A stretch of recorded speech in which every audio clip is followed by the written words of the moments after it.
उन 10 सीटों पर प्रत्याशियों का सिस्टम यह है कि उनके चेहरे को पहचान नहीं रही जनता। लगभग आधा जन 6 सीटें ऐसी हैं जो क्लियरली सर्वे में उनके प्रत्याशी वहां से नेगेटिव आए हैं।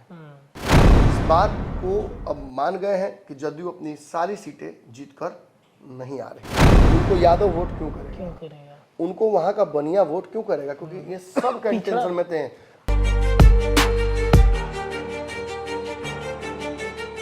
नमस्कार, पंचनामा देख रहे हैं आप, जहां पे होती है खबरों की चीड़फाड़। पंचनामा वाले डॉक्टर साहब दिल्ली से पटना आ गए हैं और बहुत सारी चीजें आप सभी दर्शकों के लिए लेके आए हैं। डॉक्टर साहब दिल्ली में पिछले 8 दिनों से डेरा डंडा जो है वो अपना जमाए हुए थे, सिर्फ आप सभी दर्शकों के लिए।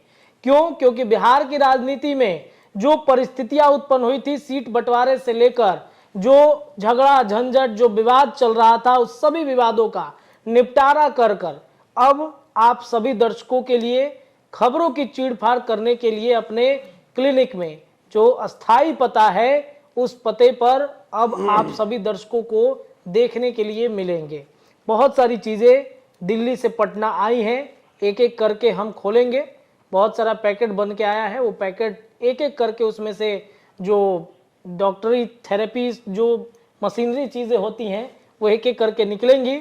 वर्तमान में एनडीए गठबंधन में सीटों के बंटवारे को लेकर हम चीड़फाड़ करेंगे। सीट तो बंटवारा हो गया है, उसके पहले में जो वाद विवाद उत्पन्न हुआ था, रूसना फूलना जो लगा हुआ था, उसमें अब कहीं ना कहीं एनडीए गठबंधन सफल हो चुका है। 40 लोकसभा सीटों पर एनडीए ने अपने सिपाही उतारने शुरू कर दिए हैं, लेकिन क्या उन 40 सीटों पर जो कैंडिडेट उतार रहे हैं वो कैंडिडेट नरेंद्र मोदी को बिहार में तीसरी बार प्रधानमंत्री बनते हुए बिहार की जनता बिहार से उनको भेजेगी? इस पर संशय बरकरार है। क्यों? इसका भी जवाब हम लेंगे। कई परिस्थितियां उत्पन्न हुई हैं और आज के पंचनामा में जिस विषय पर हम चर्चा करने जा रहे हैं कि जदयू की ज्यादा सीटें बनी हैं एनडीए के लिए जानलेवा, दर्जन भर सीट पर काल मंडराने लगा। अब कौन सी सीट है भाई? आप लोग सोचेंगे कि ये क्या आप कह रहे हैं, दर्जन भर सीट पर काल कैसे मंडरा रहा है? सब तो भाई नरेंद्र मोदी के परिवार के लोग हैं। तो परिवार के लोग जब शामिल हो गए तो परिवार के मुखिया को उस ओहदे पर बैठाना ही है, तो कैसा काल मंडरा रहा है यही तो जानना जरूरी है और इसी पर चीड़फाड़ करवा लेना जरूरी है। चलिए सर, सबसे पहले तो बहुत बहुत धन्यवाद सर, आप आ गए। दर्शक काफी परेशान थे, कमेंट कर करके पूछ रहे थे। कुछ दर्शक तो सर मुझे फ्रेंड रिक्वेस्ट भेजकर पूछ रहे हैं कि पंचनामा अब कब आएगा, कब आप बैठिएगा चीड़फाड़ करवाने के लिए। दिल्ली से आए हैं तो बहुत सारी चीज़ें लेके आए हैं। नीतीश कुमार भी कल ही दिल्ली से दिल्ली गए थे, आज लौटे हैं दिल्ली से। तो जदयू में जो सीट बंटवारा हुआ है सर, दिल्ली में भी काफ़ी चर्चाएँ चल रही थी, उन सीटों पर कहा जा रहा है कि काल मंडराने लगा है, कैसे? देखिए, जितने मुंह उतनी बात है जी। निश्चित तौर पर ये मेरे लिए भी चौंकाने वाली बात थी। मैं दर्शकों से ये स्पष्ट बोल दूं कि मुझे किसी तरह से 16 सीटें जदयू को मिलती नहीं दिख रही थी। जी। एक विश्लेषक के तौर पर ये पूर्वानुमान मेरा बिल्कुल गलत हुआ। जी सर, पहले भी आपने सर दावा किया था 12 से 13 सीटें, बिल्कुल ये बातें कही। 14 सीटें तो अंदाजा मेरा था। जी जी जी। लेकिन भाजपा अपनी सीटें कम करके नीतीश कुमार को दे देगी, ये विश्वास मुझे नहीं था। देखिए, इसका मुख्य कारण ये है कि वो दो दल जो इस गठबंधन का हिस्सा थे नहीं बन पाए और छूट गए पीछे, वो दोनों हैं। पशुपति पारस की 2 सीटें चिराग पासवान के 5 में से नहीं आनी थी, वो जदयू और भाजपा को एडजस्ट करनी थी। और रही बात मुकेश सहनी की वो 1 सीट, तो वो भी इसी में से आना था। तो 3 सीटें आप कम कीजिए नीतीश कुमार में से, कितना होता है? 3 सीटें कम करेंगे तो 16 है, तो हो जाएगा आपको 13। जी, मेरे आकलन से भी 1 सीटें कम है जी। अब रही बात नीतीश कुमार की, तो नीतीश कुमार एक भाजपा का प्रत्याशी चुनाव में उतार रहे हैं इस बार, एक आरएलएसपी का मैंने आरएलएम का प्रत्याशी उतारने की तैयारी चल रही है उनकी। जी जी जी। 1-2 और एडजस्ट वो कर रहे हैं जहाँ तक। तो मेरी बात जो विश्लेषक के तौर पर राजनीतिक समझने वाले लोग हैं वो समझ जाएंगे कि क्या हुआ है जी। अब रही बात आगे की, तो देखिए नीतीश कुमार की 16 सीट नीतीश कुमार को देना, यह एनडीए के लिए घातक होगा। देश भर के चुनावी सट्टाबाज, चुनावी विश्लेषक इस बात को अब मान गए हैं कि जदयू अपनी सारी सीटें जीतकर नहीं आ रही है। किशनगंज पिछली बार एकमात्र सीट थी 17 में से जो जदयू हारी थी। लोजपा का 100% स्ट्राइक रेट था और भाजपा भी 100% सीटें जीत कर आई थी। इस बार राम लहर है, इस बार नरेंद्र मोदी का लहर है, परिवार लहर है, मैं मोदी का परिवार। इस बार नीतीश भी साथ में है, कई नए घटक दल भी साथ में हैं, तो परिस्थितियां तो और अच्छी होनी चाहिए थी ना, फिर बुरी कैसे हो गई? देखिए, सीटों के घिचपिच की वजह से, देरी करने की वजह से एक बहुत बड़ा एडवांटेज जो भाजपा के पास था राम लहर का, वो तो छूट गया हाथ से। रही बात दूसरी, तो इस वक्त देश भर में आप देख रहे हैं एसबीआई का एक बहुत बड़ा जो चुनावी बॉन्ड, हाँ, चुनावी बॉन्ड का जो घोटाला तरह से कहा जा सकता है। जी जी जी, मैं घोटाला सब नहीं कहूंगा, विपक्ष कह रहे हैं, और वो सामने आ रहा है, तो दैट मीन्स कि कहीं ना कहीं इसका फायदा उठाने की कोशिश भाजपा विपक्ष करेगा, विपक्ष करेगा। जी। अब रही बात सीट शेयरिंग की, तो देखिए चिराग पासवान को 5 सीटें मिली हैं। जो 5 सीटें चिराग पासवान को मिली हैं उसके प्रत्याशी भी लगभग तय हो गए हैं। चिराग पासवान ने खुद हाजीपुर लड़ने की घोषणा की है। अपने कार्यकर्ता, देखिए 3 कार्यकर्ता उनके वहां से बहुत तेजी से उभर कर सामने आ रहे हैं। एक इंजीनियर रविंद्र, दूसरा संजय सिंह, तीसरा संजय सिंह महुआ वाले। ये तीनों प्रत्याशी कार्यकर्ता के तौर पर तगड़े रेस में हैं। पूर्व में खबर आई कि वीणा देवी को टिकट दे सकते हैं, दिनेश सिंह को भाजपा मोबिलाइज करना चाहेगी, प्रभाव होगा। लगातार मुलाकात उनकी होती रही चिराग पासवान से। चिराग पासवान ने कभी उनको टिकट देने की बात नहीं स्वीकारी, लेकिन खबर जो एक एनालिसिस के तौर पर सामने आई वो ये आई कि वीणा देवी को टिकट देने को लेकर उन पर दबाव पड़ रहा था। कौन से सोर्सेस से पड़ा था ये मुझे नहीं पता, लेकिन चिराग पासवान वेट करते रहे, और जैसे ही सीटों का अनाउंसमेंट हो गया चिराग पासवान ने ये स्पष्ट कर दिया कि मैं अपने वहां से कार्यकर्ता को ही दूंगा, जी जी जी, पुराने लोगों को रिपीट नहीं करूंगा। और इसके बाद खुशी का माहौल हो गया उनकी पार्टी। 3 लोग जो लगातार उनकी फील्डिंग कर रहे थे, उन तीनों का रेस में फिर से वापसी हो गई। अब आते हैं तीसरी सीट की तरफ। तीसरी सीट खगड़िया की है। खगड़िया सीट पर महबूब अली कैसर को कहीं दूर दूर तक टिकट देने की संभावना नहीं थी। वो भी इसी तरीके से लगातार मनोहारी कर रहे थे कि चिराग पासवान मान जाए। कई बार मैंने देखा चिराग पासवान से मिले, लेकिन उन्हें टिकट देना संभव नहीं था। चिराग पासवान ने बहुत पहले स्पष्ट कर दिया था। अब रही बात कार्यकर्ता की, रेणु कुशवाहा, अजय कुशवाहा के साथ साथ डॉक्टर विवेकानंद तगड़ी रेस में है। इस सीट पर 3 व्यक्ति। इस सीट पर भी जातीय समीकरण चिराग के पक्ष में है। देखिए वैशाली में पक्ष में है, हाजीपुर आप जानते ही हैं कि चिराग पासवान लगभग वो व्हाइट वॉश की स्थिति उत्पन्न हो सकती है। फिर रही बात तीसरे सीट की, तो खगड़िया में भी चिराग पासवान एक यादव और 2 कुशवाहा कैंडिडेट को लेकर फील्ड कर रहे हैं। अभी ये फैसले हो जाएंगे 24 तक या 24 के रात तक। अब रही बात इस पर सीटों के समीकरण की, तो कांग्रेस यहाँ से चंदन यादव को चुनाव लड़ना चाहती है। चंदन यादव को अपने घर के आसपास के लोग भी नहीं पहचानते हैं, वो पैरासूट से टिकट लेके आ रहे हैं, जो हमें खबर मिली है। तो ये भी लड़ाई बड़ी आसान हो जाती है। इसके बाद एक सीट जमुई की है, जहां से चिराग पासवान के जो जीजा हैं वो चुनाव लड़ेंगे। ये तय हो गया है। चिराग पासवान के जीजा यहां से ताल ठोकेंगे। खुद चिराग पासवान ने ये स्वीकार कर लिया है। जमुई एक टफ बैटल होगा चिराग पासवान के लिए, लेकिन अगर चिराग पासवान खुद मौजूद रहेंगे, क्योंकि अलग अलग चरण में चुनाव है, तो वहां मौजूदगी उनकी बड़ी होगी। पहले ही चरण में जमुई का चुनाव है। और चिराग पासवान ने इतने दिन में ये साबित जरूर कर दिया कि उनका कद एनडीए में क्या है, और 5 सीट लेकर उन्होंने साबित कर दिया कि एनडीए में उनका प्रभाव क्या है।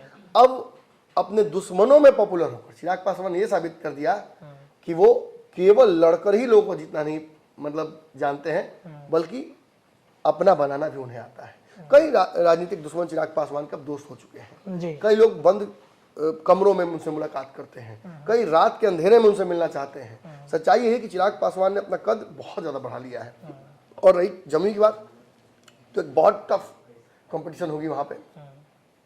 राजन ने भी वहां से प्रत्याशी जो उतारा है, अर्चना रविदास को दिया ना, तो वो थोड़ा डिफिकल्ट उनके लिए जरूर होगा। जीजा जी वहां से चुनाव उनके लड़ रहे हैं। उनका जो राजनीतिक कद है वो चिराग पासवान की इतना तो नहीं हो सकता है ना, लेकिन चिराग पासवान के सहयोग से एनडीए और मोदी जी का वहां पर नाम से हो सकता है कि परिस्थितियां उनके पक्ष में चली जाए। अब जो 5वीं सीट है वो समस्तीपुर की सीट समस्तीपुर है। समस्तीपुर सीट पर इस वक्त चिराग पासवान एक मजबूत कार्यकर्ता को चुनाव में टिकट देने की तैयारी कर रहे हैं। अच्छा। लेकिन 2 नाम इस सीट पर चल रहे हैं। एक चल रहा है आईपी गुप्ता का, जो कि पान समाज के नेता है, कांग्रेस से टिकटाती थे, कांग्रेस की तरफ से लगभग संभावनाएं उनकी समाप्त हो गई। दूसरा शांभवी चौधरी, जो कि जो सायन कुलाल है उनकी पत्नी है और अशोक चौधरी की बेटी है जी। आपने देखा कि इसको लेकर एक बड़ा मीडिया नैरेटिव बनाने की कोशिश की गई। जी। अगर इन दोनों के पक्ष में यानी आईपी गुप्ता और शांभवी के पक्ष में कुछ नहीं जाता है तो ये होगा कि दोनों चिराग पासवान से लंबे समय से नहीं जुड़े हुए थे। लेकिन ऐसा नहीं, कंसिडरेशन में यहाँ से ये भी है संजय पासवान, जो कि चिराग पासवान के बहुत करीबी हैं और लगातार उनके साथ उन क्षेत्रों में घूमते रहे हैं। चिराग पासवान जो जमुई होल्ड करते रहे हैं बिल्कुल सर। और बड़े सलाहकार माने जाते हैं उनके चिराग पासवान के, वो भी इस सीट पर प्रबल दावेदार हैं। पहले वो जमुई में भी थे, यहाँ वो आए हैं। तो अब ऐसी स्थिति में इन्हीं तीनों के बीच यहाँ भी पेच फंस रहा है। लेकिन किसी भी स्थिति में यहाँ से दलित ही चुनाव लड़ रहा है इस सीट पर। एक पेच यहाँ जरूर फंस रहा है। चिराग पासवान नहीं चाहते हैं कि हर जगह पासवान ही लड़े, हर जगह परिवार ही लड़े। इस वजह से यहाँ महादलित को लड़ाना वो चाहते हैं। अच्छा। जिस कैटेगरी में कहीं ना कहीं फॉल करते हैं आईपी गुप्ता और शांभवी दोनों। तो इस स्थिति में आप समझ सकते हैं कि क्या खेल हो सकता है। चिराग पासवान की सीटें लगभग विन विन सीटें हैं। 3 रिजर्व सीटें हैं और 2 सीटें ऐसी हैं जो कि बिल्कुल वो भी स्ट्रॉन्ग सीटें हैं। तो चिराग पासवान बहुत पिछड़ते मुझे नजर नहीं आ रहे हैं। भाजपा की सीटों के समीकरण को आप देखिएगा तो भाजपा की लगभग आधा जन 6 सीटें ऐसी हैं जो क्लियरली सर्वे में उनके प्रत्याशी वहां से निगेटिव आए हैं। 6 सीटें, 7 सीटें हो सकती हैं, 7वीं सीट पे थोड़ा कमजोर है। तो 6 सीटें ऐसी हैं, उन सीटों को हमने चिन्हित भी किया, तो बाय रिपीट उतना समय नहीं लूंगा आप लोगों का। उन सीटों पर भाजपा कमजोर है और इसीलिए भाजपा प्रत्याशी बदलने को लेकर लगातार मेहनत कर रही है, प्रयास कर रही है। बस चूंकि ऐसी परिस्थिति है कि आप समझ सकते हैं कि नाराज लोगों का एक बड़ा जमावड़ा भाजपा कार्यालय को हाईजैक करने लगेगा। इसलिए भाजपा चाह रही है कि जल्दी जल्दी होली में किसी को हार्ट अटैक ना दिया जाए, होली तक देखा जाए किसी मामला ट्रैक किया जाए। लेकिन होना संभव नहीं लगता है मुझे तक। कल से परसों तक में भाजपा को ये अनाउंसमेंट भी करना है क्योंकि सर 4 जगहों पर पहले चरण में चुनाव भी होने और 28 तारीख को नॉमिनेशन भी होगा। बिल्कुल, अब नॉमिनेशन से एक दिन पहले दीजिएगा, कैसे दीजिएगा टिकट? तो अभी ये है पेच फंस रहा है। लेकिन फिर भी भाजपा के ओवरऑल विनेबिलिटी काफी स्ट्रांग है। भाजपा अपनी जो 10 सीटें हैं, 10 सीट तो स्ट्रांगली जीत रही है, ये सर्वे में भी बताया जा रहा है। इसके बाद कुछ सीटों पर भाजपा थोड़ी कमजोर पड़ती है। प्रत्याशी बदलने के बाद वो एंटी इनकम्बेंसी खत्म हो जाती है और भाजपा यहाँ अपनी लगभग सीटें फिर से रिपीट करती मुझे नजर आ रही है। एक सीट अगर आप मुझे पूछिएगा तो एक सीट ऐसी है जहाँ प्रत्याशी अगर नहीं बदलती है तो 100% हार जाएगी।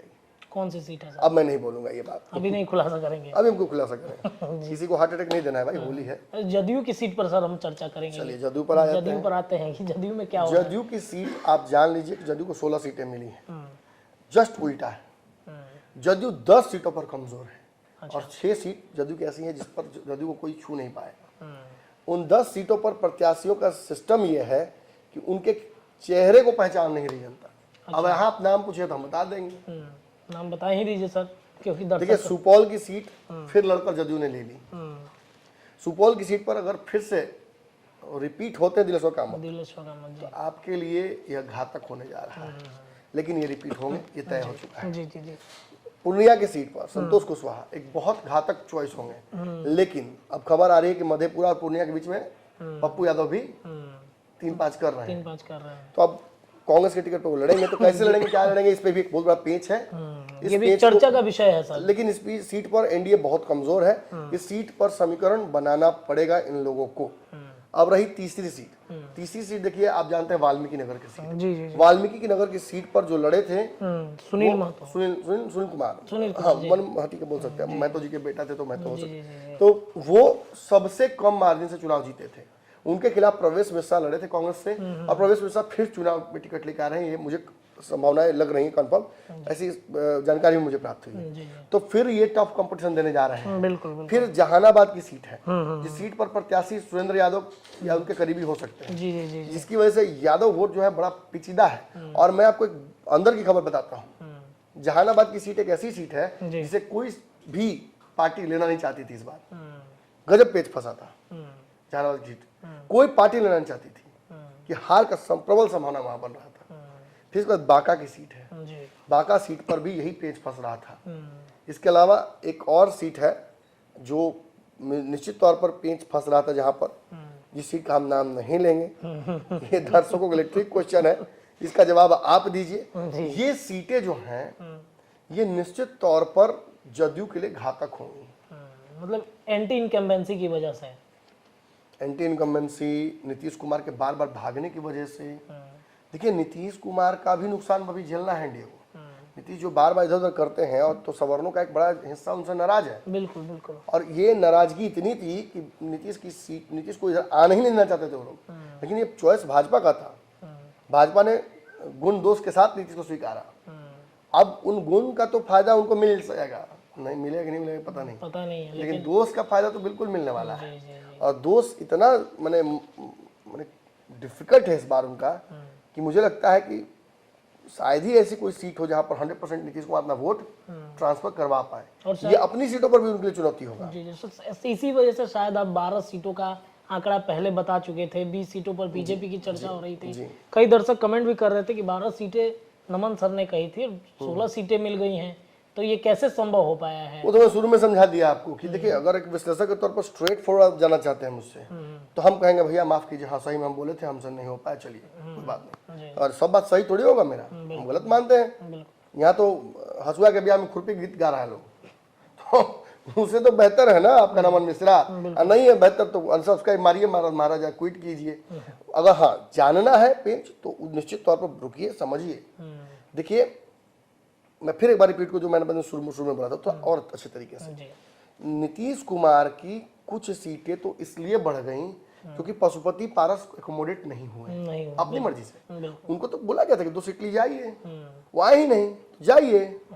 मुकेश सहनी नहीं आए, 3 सीट तो आप समझ रहे, सीधी आपको दिख रहा है। ठीक है, इसमें से एक भाजपा मैंने देती अपने कोटे से, एक देती तो भाजपा एक देती तो उसके बदले में 2 सीटें तो देनी पड़ती जदयू को ना। जदयू की 2 सीटें अगर कम कीजिएगा 16 में तो कितना, 14 होता है। 14 होता है जी। मैं बार बार कह रहा था, और सीटें कम होते मैं इसलिए देख रहा था क्योंकि चुनाव नीतीश कुमार का नहीं था, नरेंद्र मोदी का चुनाव था। और भाजपा अपने नेगोशिएशन में नीतीश कुमार के सामने कमजोर पड़ी है। भाजपा जानती है कि एंटी इनकम्बेंसी है उनके प्रत्याशियों के प्रति, इसीलिए भाजपा उनको सजेस्ट कर रही है बार बार कि आप गेम खेलिए। अच्छा, तीसरी उस सीट आप नहीं जान जाते, वो भी बता ही देते। चलिए, अब दर्शकों के सामने कोई बात छुपा के करना, आपको अच्छे से पता है कि सीवान वाली सीट पर प्रत्याशी बदलने की तैयारी हो गई है। बिल्कुल बिल्कुल बिल्कुल। और वो भी खिलाड़ी एनडीए से ही आ रहा है, इस पार्टी से नहीं आ रहा है, आरएलएम से। अब देखिए आप बोल दिए। अब वो क्या चल रहा है, चर्चा चल रही है। आरएलएम के जो प्रदेश अध्यक्ष हैं रमेश सिंह कुशवाहा, उनके नाम की चर्चा है। हालांकि वो लड़ेंगे कि नहीं लड़ेंगे, नहीं वो नहीं छोड़ेंगे उपेंद्र कुशवाहा को, उनकी पत्नी लड़ सकती है। जी बिल्कुल। लेकिन खैर जो भी हो, सिवान भी एक ऐसी सीट है जहां पर जदयू का धुकधुकी बढ़ा हुआ है। कटिहार उटिहार ऐसी सीटें हैं जिन पर बहुत सोचना नहीं है नीतीश कुमार जी को। मजबूत नेता है, वहां से दुलाचंद गोस्वामी निकाल रहे हैं। फिर और भी सीटें हैं जहां पर बहुत नीतीश कुमार को सोचना नहीं है। लेकिन ऐसी कुछ सीटें हैं जिन पर, सीतामढ़ी सीट भी तो सर आना चाहिए इस लूप में, मुझे ऐसा लगता है। सीतामढ़ी सीट तो साफ साफ गड़बड़ा गया। अब अगर सच बात है कि देवेश ठाकुर को टिकट दे दिया गया है तो ठाकुर तो गियो, यही ठाकुर नहीं, बगल में शिवहर में भी एक ठाकुर लड़ रहे हैं। ठाकुर लड़ रहे हैं, हाँ लड़ रही हैं। तो वहां से भी देखिए आप लास्ट मोमेंट पे लाकर ज्वाइन कराया गया। मुझे लगता है कि उनकी जगह उनके पुत्र लड़ते तो ज्यादा बढ़िया कंपटीशन देते हैं वो। अब सीट देखिए, एक बात जान लीजिए, शिवहर सीट पर कौन घूम रहे थे बताइए मुझे, याद दिलाइए। जदयू की तरफ से कौन घूम रहे थे? शिवहर में जदयू संजय सिंह घूम रहे थे। आप भी गए थे? जी जी बिल्कुल बिल्कुल। आपने देखा किस तरीके से आनंद मोहन का विरोध हुआ था, सब प्रोजेक्टेड था कि सही में विरोध हुआ। अब उसी पार्टी में आ गए हैं तो किस कार्यकर्ता का हक मराया, आप समझिए। जी, दर्शक दर्शक जोड़े कि अब संजय सिंह क्या करेंगे यहाँ से। हम नहीं कह रहे हैं कि मैंने खिलाफे करेंगे, लेकिन संजय सिंह तैयारी की मत दे दी आप किसी और को, क्या होगा? महाराणा प्रताप की हर जगह। प्लस आपने जिसका टिकट काटा वो कितना बड़ा स्टॉल वोट थे, उनकी जिसका टिकट काटा अब वो क्या करेंगे यहाँ? बहुत पेच है दोस्त, ये भी सीट बहुत कॉम्प्लिकेटेड है। सीतामढ़ी सीट पर तो ठाकुर साहब लड़ने चले जाएंगे, तो हम ये पूछ रहे हैं कि उनको कुशवाहा वोट क्यों करेगा, उनको यादव वोट क्यों करेगा, उनको वहां का बनिया वोट क्यों करेगा? क्योंकि ये सब का टेंशन में थे। मैंने उसी पार्टी से रामेश्वर महतो, बाकी पार्टियों से माधव आनंद, फिर मैंने कई नाम है, बीजेपी से भी तो कई वहाँ के जो बीजेपी के कार्यकर्ता, जिला जो कि जिला के जो अध्यक्ष होते हैं वो भी तैयारी कर रहे थे, तो उनके नाम की भी चर्चा हो रही थी, लेकिन अचानक देवेश चंद्र ठाकुर को खड़ा करके क्या मतलब हालांकि अभी ठीक कर अनाउंस नहीं हुआ है, इसलिए अनाउंसमेंट कुछ नहीं भी हो हुआ सकता है। है। आज नीतीश कुमार पहुंचे हैं, कल हो सकता है कि लिस्ट आ जाए सामने, तो बदलाव की संभावना है सीतामढ़ी में। देखिए, सीतामढ़ी में निश्चित तौर पर प्रत्याशी अभी चयनित नहीं हुआ है। ये मीडिया परसेप्शन अलग होता है और जो होना होता है अलग होता है। जमुई से शांभवी लड़ेंगी, अशोक चौधरी की बेटी लड़ेगी, कितना चल गया। और मैं शुरू से आपको बोल रहा था, मैंने आपको कहा भी था कि खबर मत चलाइए गलती से। जी जी जी जी बिल्कुल बिल्कुल। मैंने कहा था आपको कि मत चलाइएगा गलती से भी खबर, क्योंकि इस सीट पर उनके जीजा जी चुनाव लड़ने वाले हैं, ये बात बहुत पहले ही तय हो गई है। तो कहीं ना कहीं ये वो सीटें हैं जिन पर मुझे लगता है कि बहुत कमजोर जदयू है, और इसका खामियाजा तो मुझे लगता है ओवरऑल मैंने गठबंधन को नुकसान उठाना ही पड़ेगा। चलिए देखिए, तो जदयू की कुछ सीटें हैं जिन सीटों पर कहीं ना कहीं मामला जो है वो गड़बड़ाता हुआ दिख रहा है। हालांकि कल जब सीटों का अनाउंसमेंट के बाद जिस तरीके से उम्मीदवारों का लिस्ट सामने आएगा वो देखना बड़ा दिलचस्प हो जाएगा कि क्या नीतीश कुमार बदलाव करते हैं, या फिर जो खबरें लगातार चल रही हैं, जो जदयू के नेताओं से बातचीत करने के दरमियान जिन सीटों पर उन्होंने उम्मीदवारों के नाम बताए हैं, क्या वहीं उसी लिस्ट पर नीतीश कुमार भी फाइनल मुहर लगाएंगे। क्योंकि एक बड़ा जो 400 का पार नरेंद्र मोदी के लिए एक समीकरण दिया गया है, इस समीकरण को कैसे नीतीश कुमार सपोर्ट करते हैं ये कल तक फाइनल हो जाएगा। लेकिन इतना तो तय मानिए कि अगर नीतीश कुमार इन उम्मीदवारों को खड़े करेंगे तो कहीं ना कहीं आधा दर्जन से ज्यादा सीटों पर लड़ाई कमजोर होती हुई दिख रही है। फिलहाल आज के पंचनामा में इतना ही, लेकिन चीर फाड़ अब जारी रहेगा। देखते रहिए, अपने चैनल को सब्सक्राइब कीजिए, प्यार दीजिए। धन्यवाद।